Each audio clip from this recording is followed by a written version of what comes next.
काले नाम या भगवान बोले कितना दान किए हो? कोई संख्या है तुम्हारे दान की? बोले हमारे दान की कोई संख्या नहीं है। यावत्यो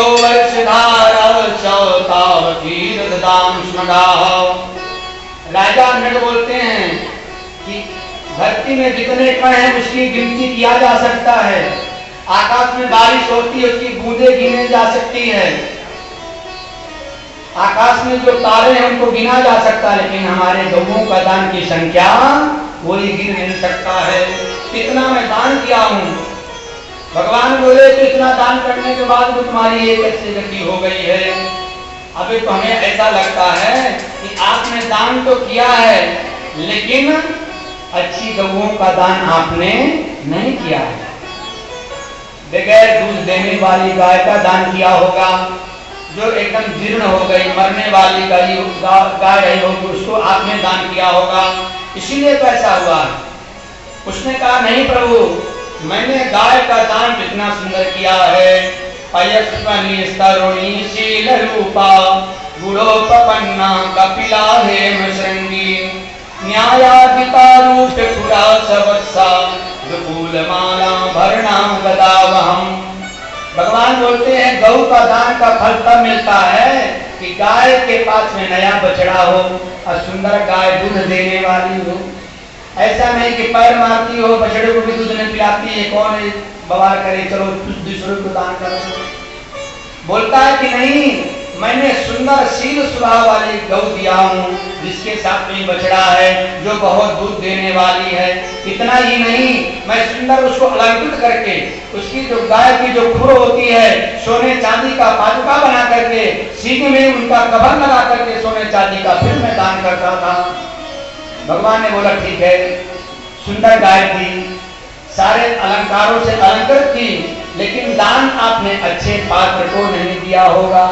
क्योंकि दान देना पुण्य है, लेकिन दान किसको दिया जाता है? कहीं भी आलतू फालतू आप दान दोगे, उसका भी दान का कोई फल नहीं मिलता। आपको भी तरह तरह के नरकों में जाना पड़ेगा। इसलिए आपने अच्छे ब्राह्मण को दान नहीं दिया होगा, कोई तपस्वी ब्राह्मण को दान नहीं दिया होगा, कोई ज्ञानी, कोई सात्विकी ब्राह्मण को आपने इसका मतलब दान नहीं दिया। कोई ढोंगी बाबा बनाने वाले उनको दान कर दिया होगा। उसने कहा प्रभु ऐसा नहीं है।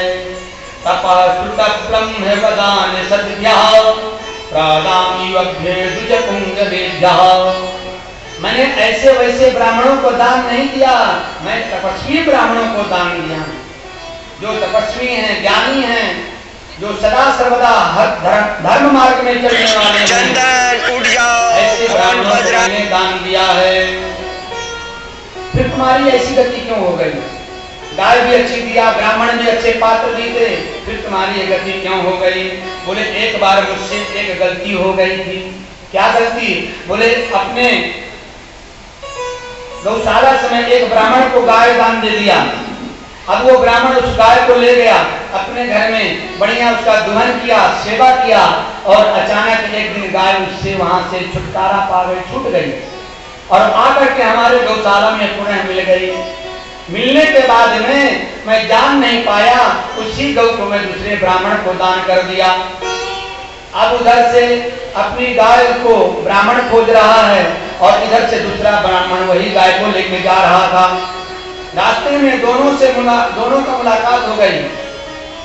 पहले वाला ब्राह्मण बोलता है कि ये गाय हमारी है क्योंकि राजा नग ने दिया है, और जो लेके जा रहा था ब्राह्मण ने बोला ये गाय हमारी, मैं तो अभी संकल्प लेकर के आया हूँ। दोनों आपस में झगड़ा कर रहे थे, लेकिन वो झगड़ा शांत नहीं हो रहा था। लास्ट में दोनों ने कहा कि झगड़ा करने से कोई मतलब नहीं है, जिसने दान दिया उसी के पास चलते हैं। अब वहां से दोनों भागते हुए राजा नग के पास आए। अब बोलने लगे कि राजा बताओ ये गाय हमको दिए हो किसको? वो बोलता है हमको दिए हो किसको? राजा बड़े असमंजस में पड़ गया, अब क्या करूं? करूं तो करूं क्या? राजा कुछ बोल नहीं पाया, केवल सर झुकाता रहा, सर हिलाता रहा। ब्राह्मणों को क्रोध आया, जाओ तुम गिरगिट के तरह अपना रूप और सिर हिला रहे हो, जाओ तुम गिरगिट बन जाओ। वही एक गलती हो गई कि ब्राह्मण को मैंने दिया और दिया हुआ दान मैंने स्वयं ले लिया और गलती से उसको दूसरे को दे दिया। इसलिए प्रभु आज उसी का फल है, कितना दान करने के बाद भी मैं गिरगिट बना। भगवान को जब बताया, भगवान प्रसन्न होकर को उसको आशीर्वाद दिए, भगवान की स्तुति किया, वहां से दिव्य रूप धारण करके वहां से चला गया।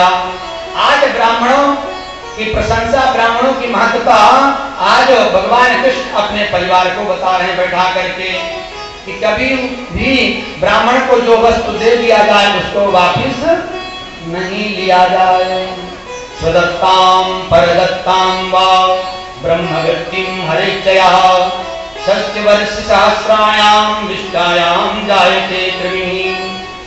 भगवान बोलते हैं कि केवल एक बार गलती हुई, इतना दानवीर राजा एक जीव बन गया, गिरगिट बन गया। और जो सदा सर्वदा ब्राह्मणों से द्रोह करता है, ईर्ष्या करता रहता है, उनकी कौन सी गति होगी।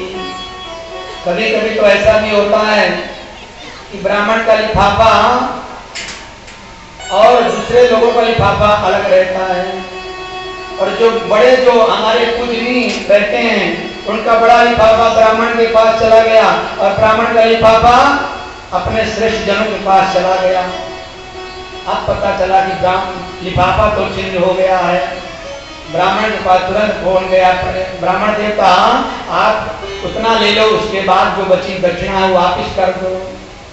बोले ऐसा जब फोन करता है व्यक्ति, मन में विचार करता है, लेने के बाद भी धन उसका सूट नहीं करता।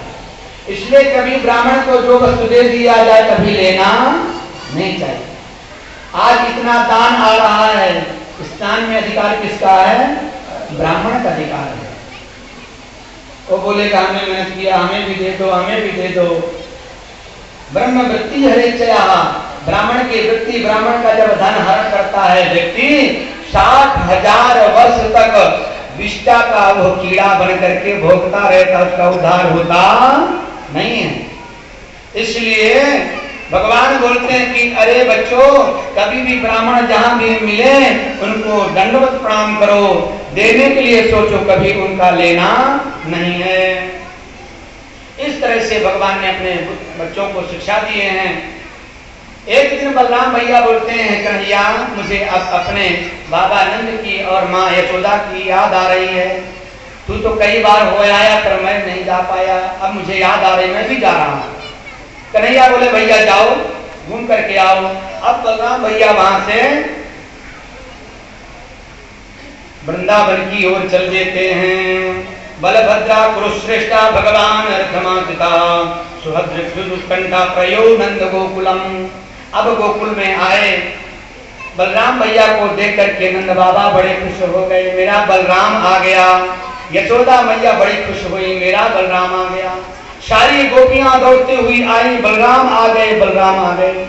बलराम को देख करके प्रसन्नता से बलराम भैया सबसे मिले और लेकर के बोले कि चलो अपना यमुना जल में कुछ जल क्रीड़ा करते हैं, जल विहार करते हैं। बलराम जी ने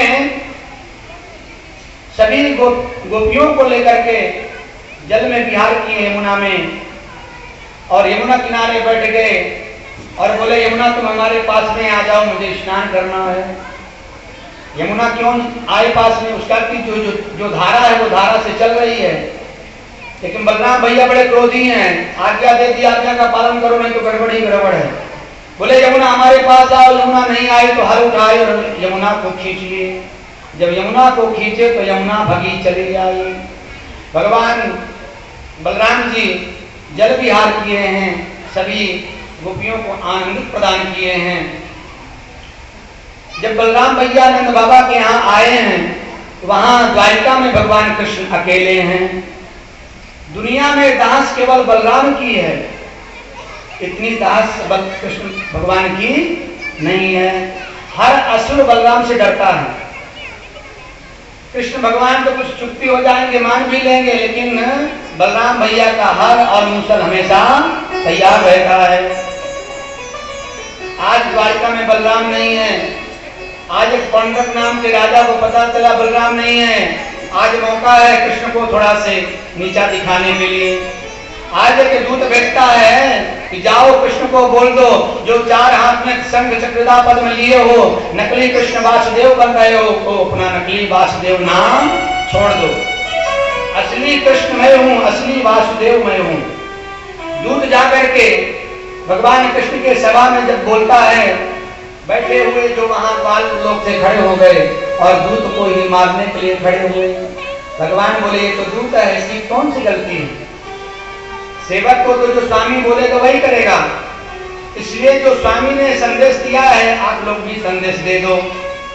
सभी बालों ने संदेश दिया है कि जाओ अपने राजा को बोल दो कि नकली और असली का पहचान जब मिलेगा तब हो जाएगा, और मिलने के लिए कन्हैया कल सुबह आएंगे। ऐसा बोल करके वहां से उनको विदा कर दिए। भगवान कृष्ण अपने सखाओं के साथ में चल दिए। कौंडक के नगरी में पहुंचते हैं और कौंडक की जो सेना थी भगवान के ऊपर कूद पड़ी।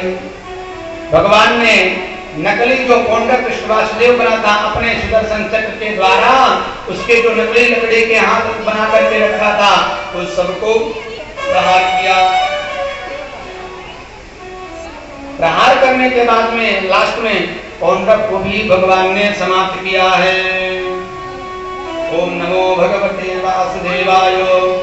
तद्धनं तदुपाकर्ण्य कौंडकस्याल्पमेधसः उग्रसेना दया सद्या उच्चैकसामुत्तदाः वाददूतं भगवान् परिहास कथामनु उच्चस्य मूलचिह्नानि स्त्रीयुत्कच्छसि। भगवान ने कौंडक का उद्धार किया और कौंडक का उद्धार